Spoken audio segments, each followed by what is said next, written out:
Fascism.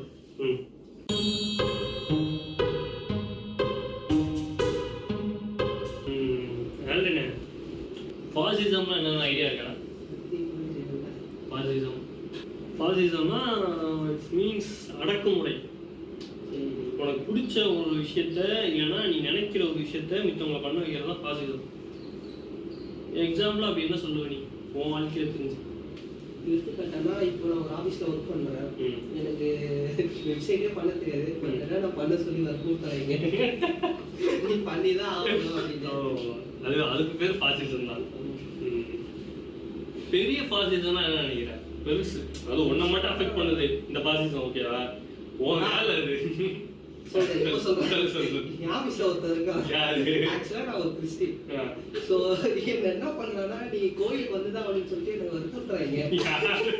ஆஃபீஸில் பைத்தியக்கார ஒருத்தர் என்னை கப்பல் பண்ணுற, நீ கோயிலுக்கு வந்து தான் அவனை கூப்பிட்டு போவேன். பட் ஆனால் எனக்கு அது இன்ட்ரெஸ்ட் இல்லை. பட் சரி அவன் கூப்பிட்றானேன்னு சொல்லிட்டு அட்லீஸ்ட் ஒரு தடையாச்சும் நம்ம போய் பார்த்துடலாம், உள்ள அப்படி உள்ள என்னதான் இருக்குன்னு சொல்லிட்டு பார்க்கலாமே ஒரு இது செலவாக இருக்குன்னா. அது பேர் ஃபாசிசம் தான். ஓரளவு ஓகேவா? அதான் ஓரளவு ஓகேவா ஃபாசிசம் தான். ஃபாசிசத்துக்கு அப்பா யார் தெரியுமா? இந்த இன்வென்டர் ஆஃப் ஃபாசிசம். அது வந்து யாருன்னா தெரியாது. ஃபாசிசம்னா யாருன்னு தெரியல. அவர் அதுக்கு அப்பா யாருன்னா, ஃபாசிசத்துக்கு அப்பா வந்து முசோலினி. முசோலினி யாருன்னு தெரியுமா? முசோலினி முஸ்லீம் கிடையாதுடா. அவர் இட்டாலியில ஒரு அதிபராக இருந்தவர். ஓகேவா? அவர் என்ன பண்ணாருன்னா, பார்லிமெண்ட் இருக்குல்ல, பார்லிமெண்ட்டை ஒரு படையை கூட்டு போய் கேப்சர் பண்ணிட்டார். கேப்சர் பண்ணி இட்டாலியே இருந்தது. ஓகேவா? என்னது என் கண்ட்ரோலில் நான் எடுத்துக்கிறேன் அப்படின்ட்டு எழுதி வாங்கிட்டு இட்டாலி பார்லிமெண்ட்டை கண்ட்ரோல் எடுத்துட்டு இட்டாலியே கண்ட்ரோல் எடுத்துட்டு அவர் பண்ணார் அந்த விஷயத்த. அதை பார்த்துட்டு இன்னொருத்தன் காப்பி அடிச்சு அதே பண்ணலான்னு சொல்லிட்டு அது ஃபெயிலியர் ஆயிடுச்சு. ஃபெயிலியர் ஆகி உண்ட கஞ்சி வாங்கி 10 வருஷம் ஜெயிலில் கிடந்தான் ஒருத்தன். அந்த ஒருத்தன் யார் தெரியுமா? ஹிட்லர். அவனும் பார்லிமெண்ட்டை பிடிச்சிடலான்னு சொல்லிட்டு படையெல்லாம் அவன் சப்போர்ட்டர்ஸ்லாம் தள்ளிட்டு போயிட்டு ஜெர்மனி பிடிச்சிடலான்னு பார்த்தான். இட்டாலியில் நடந்தது நம்ம ஊரில் நடக்கிறதுக்கு 2 நிமிஷம் ஆகுதுன்னு சொல்லிட்டு ஜெர்மனிஸ் என்ன பண்ணானுங்க, பாதுகாப்பை பலப்படுத்திட்டானுங்க, நம்ம ஹிட்லரை பிடிச்சி ஜெயிலில் போட்டாங்க. இதுதான் ஃபாசிசம். அங்கிருந்து தான் ஆரம்பிச்சதுன்னு சொல்லுவாங்க ஹிஸ்டரி படி. அங்கிருந்து தான். ஏன்னா ஹிட்லர் தோத்துட்டான், அதனால அவன் ஃபாசிஸ்ட் ஆகிட்டான். ஒருவேளை அவன் ஜெயிச்சிருந்தா வரலாறு மாறி இருக்கும். ஏன்னா ஜெயிச்சவனோட வரலாறு தான் பேசுவான். தோத்ததுனால அவன் கெட்டவன் ஆகிட்டான். அந்த கெட்டவன் தான் பல தூசுகளை கொடுத்துருக்கான். இருந்தாலும் சொல்றேன், தட்ஸ் வரலாறு.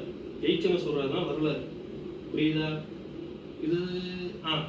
இதுதான் ஃபாசிசம். எப்படிதான் இருந்தாலும் முசோலினி ஃபாசிசத்தை உருவாக்கினாலும் ஹிட்லர் தான் அதை பேஸ் வரையும் கொண்டு போய் முசோலினியே தனக்கு கீழே கொண்டு வந்தான். அவன் பயங்கரமான ஃபாசிஸ்டா ஹிட்லரு. பொய்கால புரட்டைகளை பரப்பினான். ஜூஸால நம்ம உலகம் அழிக்கணும்னு சொன்னான். ஜெர்மன் ரைஸ் அழிய போகுது ஜூஸாலன்னு சொன்னான். இதெல்லாம் சொல்லும் போது உனக்கு யாராச்சும் ஞாபகம் வந்துருக்குவாங்க இந்தியாவில்? அந்த ஜூஸால தான் நம்ம இன்னும் அழிய போகுதுன்னு சொன்னான். ஜூஸ் வந்து மேலே இருக்கிறதுனால அது ஒரு இன்னொண்டா வச்சு கொண்டாங்க ஹிட்லர். தெரியுங்களா? ஓ காமெடின்னு சொன்னீங்க. அதான் இப்படி சொன்னா உனக்கு இந்தியாவில் ஒருத்தவங்க ஞாபகம் வருதுங்க.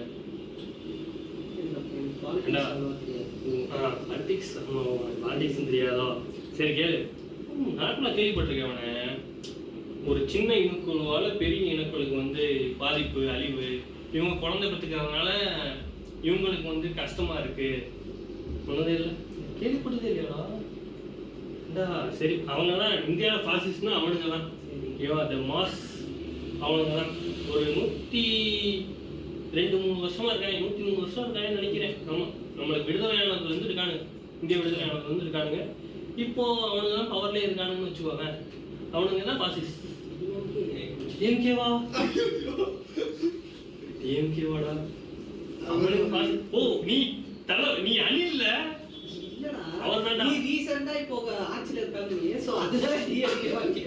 அது நம்ம தமிழ்நாட்டுலடா. அவங்க ஃபாசிஸ்ட் கிடையாதுடா, அவங்க பெரியாரிஸ்ட். ஃபாசிசம் அவனுங்க பண்ணாத வேலைகள்லாம் என்ன? பல கொலைகள் பண்ணியிருக்கானுங்க, பல இடத்த ஒதுக்கியிருக்கானுங்க, ஹிந்தியை திணிச்சிருக்கானுங்க. அவனுக்கு தெரியாது, எனக்கு தெரியும். ஓகேவா? இவ்வளோ நடந்திருக்கு. ஃபாசிசம் அதுதான். ஃபாசிசத்தோட பேஸ் வந்து ஹிட்லராக இருந்தாலும் ஃபாசிசம் இங்கே பண்ணுறாங்க. நடுவுல நம்ம தளபதி கூட என்ட்ரி ஆன பிள்ளைல ஆமா பாசிசமோ பாயாசமோ இருந்தா பிள்ளைல ஸ்டேஜ்ல அதுதான் இந்த பாசிசம்